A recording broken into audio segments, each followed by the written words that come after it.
안녕하세요. 반갑습니다. 예, 복 있는 삶이란 또 어떤 삶인가? 이렇게 오늘은 한번 생각해 보고자 합니다. 복 있는 삶을 살고 계십니까? 나의 인생은 참으로 복 있는 삶이다. 이렇게 고백하는 사람은 정말 훌륭한 사람입니다. 성공한 삶입니다. 그러나 한 번뿐인 인생의 삶, 단번에 그렇게 복 있는 삶의 여정으로 살기에는 실로 어렵습니다. 많은 사람들이 왜 이리 인생이 어렵고 힘든지, 어찌 내게 찾아오는 일들이 이렇게 힘들고 어려운지, 이 산을 넘고 또 저 산을 넘고 끝인가 하고 보니 내 앞에 또 넘어야 할 산이 기다리고 있으니, 내가 사랑하고 행복하다 여기서 다 이렇게 붙잡으면 그것이 나의 손에서 일찍 떠나가고 아픔과 슬픔으로 돌아오는지, 내게 있는 상처는 사랑하면 사랑할수록 다가오는 상처의 흔적뿐 그 골은 더 깊어집니다. 왜 인생의 삶의 여정이 깊어지면 더 성숙해지고 행복해져야 하는데 내게 절망이 더 찾아오는 것은 왜 이런 걸까? 많으면 좋고 행복할 줄 알았는데 열심히 수고하여 얻었고 내 창고에 더 이상 채울 수 없는 그 많은 것들을 소유했는데 정녕 내 마음은 왜 이리 가난하고 우울한 것인가? 이곳 저곳 구멍을 뚫어서 금으로 치장했는데 다른 사람들은 다 나를 우러러보고 있는데 뒤돌아서면 나는 정녕 왜 이리 초라한 걸까? 내 주어진 환경과 재물의 넉넉함은 복 있는 삶과는 아무런 관련이 없는 것인가? 이제 눈을 열어 재미있고 행복하게 살고 싶어 움직이려 하는데 벌써 내 다리는 나의 몸 하나 지탱하기 힘든 현실이 되어 있으니 인생은 내게 무엇을 남기고자 이러한 아픔을 주는 걸까? 내 인생은 내게 복 있는 삶으로 지금 나를 인도하고 있는 것인가? 이 이야기는 누구의 이야기가 아닌 저의 이야기입니다. 저는 인생의 삶의 모든 여정 앞에 소망하고 기도를 이렇게 하고 있습니다. 하나님, 복 있는 인생, 행복한 인생, 인생의 여정에 마치는 그 순간에 귀하고 복된 삶을 살았노라고 이렇게 고백하고 싶습니다. 이것이 제 인생의 기도 제목입니다. 오늘 2022년 찾아오시는 하나님, 세 번째로 아브라함에게 찾아오신 하나님을 이렇게 상고하고자 합니다. 아브라함 하면 떠오르는 것이 복의 근원, 또 믿음의 조상, 세상의 이름 가운데 가장 많은 이름이 바로 아브라함입니다. 아브라함과 하나님과의 첫 만남은 이렇게 시작됩니다. 창세기 12장 1절부터 3절까지입니다. 여호와께서 아브라함에게 이르시되 너는 너의 본토 친척 아비집을 떠나 내가 내게 지시할 땅으로 가라. 내가 큰 민족을 이루고 내게 복을 주어 내 이름을 창대케 하리니 너는 복의 근원이 될지라. 너를 축복하는 자에게 내가 복을 내리고 너를 저주하는 자에게는 내가 저주하리니 땅의 모든 족속이 너를 인하여 복을 얻을 것이니라 하시니라. 참 신기하죠? 죄 지은 아담에게도 하나님이 먼저 찾아오셔서 아담아 내가 어디 있느냐. 세상 심판 전에도 하나님이 먼저 노아에게 찾아오셔서 은혜를 주시고 오늘도 가만히 있는 아브라함에게, 잘 살고 있는 아브라함에게 하나님은 먼저 찾아오셔서 복을 주시겠다고 하는 겁니다. 앞으로 계속 찾아오시는 하나님을 살펴볼 건데요. 성경은 모두가 다 이렇게 찾아오시는 하나님의 역사로 구성되어 있습니다. 죄인된 사람이 급한 게 아니고 하나님이 더 급하십니다. 심판하는 것이 목적이 아니라 모든 사람이 다 구원을 받으며 심판에 이르지 아니하는 것이 하나님의 뜻이기에 죄인들보다 하나님이 더 급합니다. 사람들이 복 있는 사람들이 다 되어야 할 텐데 잃어버리고 빼앗기는 인생에게 하나님은 찾아가셔서 복 있게 살라고 먼저 찾아오십니다. 홍간의 TV는 예수 믿지 아니하는 분들도 있고 또 절에 나가시는 분들도 있는데 이 방송을 듣다가 하나님을 만나고 하나님이 찾아오셔서 복 있는 자가 다 되시기를 축복합니다. 하나님이 아브라함에게 찾아오셔서 상세하게 제안도 하시고 내 인생을 정말 복 있는 인생뿐만 아니라 너로 인하여서 많은 사람이, 많은 열국이, 많은 민족이 복을 얻을 것이다. 이렇게 하나님은 말씀하십니다. 복 있는 인생, 복의 근원이 되기 위해 하나님 첫 번째로 제안을 하십니다. 너는 너의 본토 친척 아비집을 떠나서 내가 내게 지시할 땅으로 가라. 태어난 곳, 고향, 본토를 떠나라. 친척 아비집을 떠나라라고 말씀하시는 겁니다. 아브라함의 환경은 이렇습니다. 갈대아 우르, 곧 메소포타미아의 비옥한 땅 위에 건설된 도시로 아버지는 우상을 만드는 일에 종사를 했습니다. 그러니 우상이 가득한 이 도시에 아브라함의 집을 통하지 않냐면 우상을 섬길 수 없기에 많은 돈이 아브라함의 집에 가득하고 권력이 함께한 집안이었습니다. 보통 일반 부자가 아니고 그의 조카 롯이 그의 소유를 다 빼앗기고 잡혀갔을 때 아브라함의 집에서 길리운 자, 곧 장수만 318명을 데리고 가서 왕들과 싸워서 이기고 롯의 소유를 되찾고 조카 롯을 구했습니다. 왕들과 싸워 이길 정도의 집안이었으면 보통 집안이 아니죠.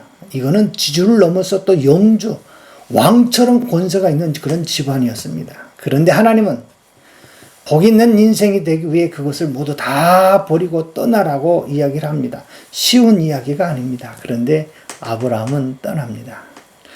아브라함은 아버지 데라를 하란으로 들어갔다가 거기서 아버지가 죽자 장사하고 그때 하나님이 지시할 땅 가나안 땅으로 떠납니다. 하나님은 아브라함에게 찾아오셔서 복 있는 자로 세워주시겠다고 하고는 기나긴 여행자 나그네의 삶을 요구하셨는데 왜 그렇게 하셨을까? 신약의 히브리서 기자는 아브라함의 삶의 여정에 나그네 삶을 선택하게 하셨던 이유를 이렇게 해석을 해 놓았습니다. 히브리서 11장 10절입니다. 이는 아브라함은 자기의 본토 친척 아비집을 영원한 집으로 삼지 아니하고 하나님의 경영하시고 지으실 터가 있는 성을 바랐음이니라. 이렇게 기록하고 있습니다. 유한한 육신의 집보다는 하나님이 친히 경영하시는 영원한 집, 성을 바라보고 삶을 영위하면서 믿음을 지켰다고 하는 것입니다. 제가 생각하기에는 그냥 메소포타미아의 갈대아우르의 그 이 비옥한 땅에 오래전 친척들과 또 아버지가 터를 닦아놓은 이 좋은 터에 부자로 살다가 이 땅에서 죽으면 하나님 나라 천국에 가면 좋을 텐데 왜 굳이 이렇게 고생하면서 나그네의 삶을 살라 하시는지 이해가 되지 않습니다. 그래서 저희 부부가 나그네와 같은 삶을 살아봤습니다. 저희 부부는 동갑내기입니다. 27살에 결혼한 후에 사역지를 여기저기 다니다 보니까 삶의 정착지가 무려 7번의 변화가 있었습니다. 서울에서 만나서 안양으로, 안양에서 또 목포로, 목포에서 안산으로, 안산에서 인천으로, 인천에서 다시 서울로, 서울에서 다시 여수, 지금 금오도 여기에 지금 살고 있습니다. 무려 7번 이사와 환경을 바꾸며 살았습니다. 그런데 이렇게 자주 이사와 환경을 바꾸며 살다 보니 저절로 저희 부부에게 마음에 새겨진 것이 생겼습니다. 첫 번째, 어느 곳에 이르든지 우리가 거처할 곳이 영원히 거처할 곳이라 여기지 않냐고, 또 몇 년 후면 떠날 것이라고 하는 생각이 새로운 지역으로 가기 전날부터 이러한 생각을 하고 간다는 것입니다. 오늘 머무는 곳이 우리가 영원히 살 곳이 아니다. 언제 우리는 또 떠난다는 생각을 갖고 자연스럽게 인생의 장막을 치면서 처음 접하는 그곳을 맞이하게 됩니다. 장막이란 텐트라는 것입니다. 금방 접었다 폈다 하는 이스라엘 백성이 광야에서 이러한 장막을 치며 살았는데 바로 그러한 장막을 의미하는 것입니다. 오늘은 이곳, 내일은 저곳. 그러다가 이 땅에서의 삶의 여정이 마치면 또 저 천국으로 자연스럽게 이사하는 것을 보고 우리의 내세관을 갖게 되었습니다. 천국이 저 멀리 있는 것이 아니고 잠깐 환경이 바뀌면 바로 천국이 되는 것입니다. 그러니 죽음은 이사하는 것입니다. 어디로요? 바로 내 옆집으로 말입니다. 이렇게 27살부터 이사하기 시작했는데 7번 이사하는 동안 지난 날을 생각해 보니 지금은 우리의 나이가 55가 되었습니다. 금방 세월이 지나가 버린 거예요. 왜 이리 시간이 빠르게 지나가게 되었는지. 참 시간은 빠릅니다. 시간의 개념은 이렇습니다. 시간의 얼굴의 반쪽은 영원한 같이 느껴집니다. 또한 시간의 얼굴의 반쪽은 매우 짧습니다. 동일한 시간인데도 불구하고 영원한 것 같기도 하면서도 매우 짧은 시간, 어느덧 여기까지 왔습니다. 저는 사남 3녀 막내이기에 모든 형제들은 다 늙어도 저는 늙지 않을 거라 생각을 했는데 건장한 아들과 딸이 이렇게 성장한 걸 보니 시간이 속히 지나왔음을 보게 됩니다. 성경은 이렇게 표현합니다. 1000년이 하루 같다. 하루가 1000년 같다. 왜 하나님이 아브라함과 저에게 나그네와 같은 삶을 살라고 내 본토 친척 아비집을 떠나라고 하셨는지 이제야 알 것만 같습니다. 나그네와 행 같은 삶은 본향을 보면서 한 걸음 한 걸음 걸어 나아갑니다. 어르신들이 이 땅의 삶이 끝나면 돌아가셨다고 그렇게 표현하는데 어디로 돌아가셨을까요? 하나님이 친히 경영하시고 터가 있는 성을 바라보면서 말입니다. 오늘 저와 여러분 하나님이 친히 경영하시고 터가 있는 성을 바라보면서 천국을 소유하시기를 축복합니다. 둘째는요. 이사를 자주 하다 보니까요. 이삿짐이 처음에는 5톤 트럭으로 2대에 옮겼습니다. 그리고 또 있다가 또 이사를 해보니 이제는 너무 많아요. 그래서 다 버리고 이제 5톤 트럭에 하나로 이렇게 줄였습니다. 그 다음에도 이 5톤 트럭 한 대만 해도 많아요. 그래서 그 다음 이사할 때는 2.5톤 트럭에 하나로 이렇게 저희가 이사를 줄였습니다. 이제는 이사를 몇 번 하더니 이제는 이삿짐이 완전히 바뀌었습니다. 텐트 하나, 숟가락 2개, 젓가락 2개, 성경책 2권, 겨울옷과 여름옷 몇 벌, 가벼운 이불 2개가 전부입니다. 이것 외에 더 이상 취하지 않고 이사할 때 다 버리고 이사를 합니다. 이제는 이사의 개념이 아니고 옆집에 잠깐 다녀오듯 이렇게 이사를 합니다. 저희가 이곳 금오도 섬에 좀 또 시간이 지나면 또 이사할 터인데 지금보다 더 이삿짐을 줄일 것입니다. 그리고 또 주님이 본향에 오라 하시면 그때는 정말 아무것도 가져가지 않고 오직 믿음만 가지고 갈 것입니다. 오직 믿음으로 산 이력만 가지고 특별히 홍간의 TV, 그동안 살아왔던 신앙적 고백과 삶 이것만 가지고 갈 것입니다. 그래서 지금 열심히 영상을 찍고 저희 행한 발자취를 열심히 찍고 있는 것입니다. 여러분 이 영상을 한번 보시죠. First, he laboriously drills a hole in a giant ant heap when he is sure a baboon is watching him because he knows baboons are incurably inquisitive. Next, he puts some wild melon seeds into the hole and works them in so that they drop into a hollow. Then he saunters off, knowing the baboon is burning with curiosity. The baboon doesn't trust that human being at all, so he plays it cool. But he's dying to know what gives in that confounded hole. Finally, Mr. Inquisitive can't take it any longer. He's got to know what's in there. He reaches in, grabs a fistful, and now his hand's too big to come out. If he had the sense to drop the seed, he could free his hand.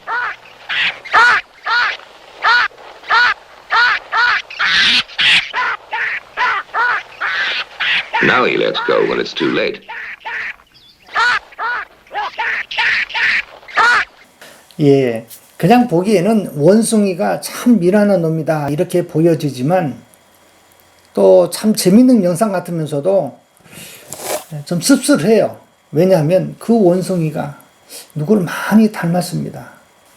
그렇습니다. 예, 누구겠어요? 저를 많이 닮았습니다. 눈 2개, 코 하나, 입 하나, 손 2개, 발 2개. 예, 거의 비슷하잖아요. 나의 인생 왜 이렇게 꼬이는 인생일까? 왜 이리 내 주변에 나를 대적하는 자가 이리 많은 걸까? 왜 내 마음은 이리 복잡한가? 많은 걸 소유했는데도 왜 가난한 자의 삶을 나는 살아야만 하는가? 이 영상을 보면서 느낀 것은 내 손을 펴서 놓아버리면 그때 자유함을 얻는데 너무 꽉 쥐고 있는 것, 이 쥐고 있는 것 때문에 삶의 문제가 많이 발생되는 것입니다. 그래서 이 많이 쥐고 있는 이 아브라함에게 손을 놓으라고 말씀하시고 우리의 인생 가운데서도 하나님은 이렇게 놓으라고 말씀하신 것입니다. 손에 쥔 것 놓아야 문제가 해결이 됩니다.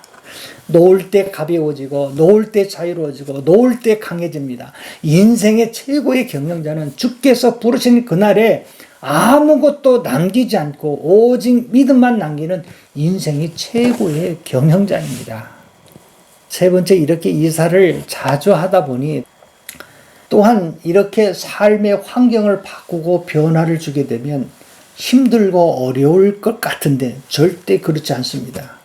얼마나 삶에 활력이 있고 새로운 환경이 주는 신선함, 호기심, 알아가는 기쁨, 그리고 그 무엇보다도 재밌으니까 또 시간이 또 빨리 가요. 예, 주어진 시간이 또 빨리 가니까 시간이 얼마나 소중한지 모릅니다.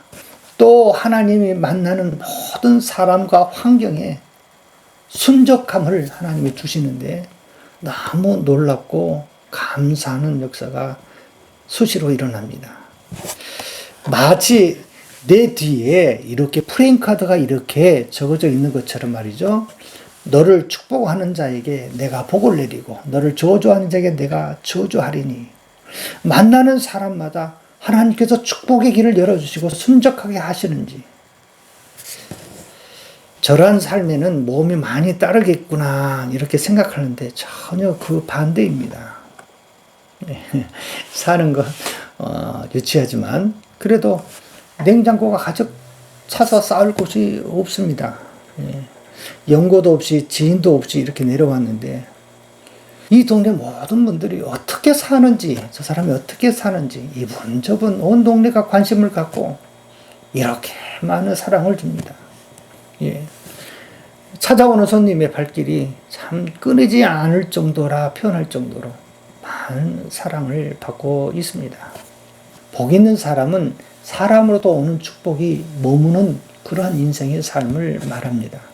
하나님과 사람으로부터 귀중히 여기는 삶, 바로 그것이 복 있는 사람의 모습입니다. 아브라함의 삶에도 이렇게 순적한 삶을 열어주시는 것이 바로 하나님께서 이 축복문, 인생의 삶을 열어가는 키인 축복문을 하나님이 약속하셨습니다. 너를 축복하는 자에게 내가 복을 내리고 너를 저주하는 자에게 내가 저주하리니. 그렇습니다. 여러분, 저와 여러분의 삶 가운데 하나님이 찾아오실 것입니다. 아브라함에게 주신 축복문, 아브라함에게만 머물지 아니하고 모든 열방이, 모든 민족에게 곧 저와 여러분에게 동일하게 역사할 것입니다. 2022년 한 해 이렇게 아브라함에게 찾아오신 하나님이 저와 여러분의 삶 가운데, 가정 가운데 또 하시는 모든 사업과 손길 위에 하나님이 복을 주시기를 원합니다. 감사합니다.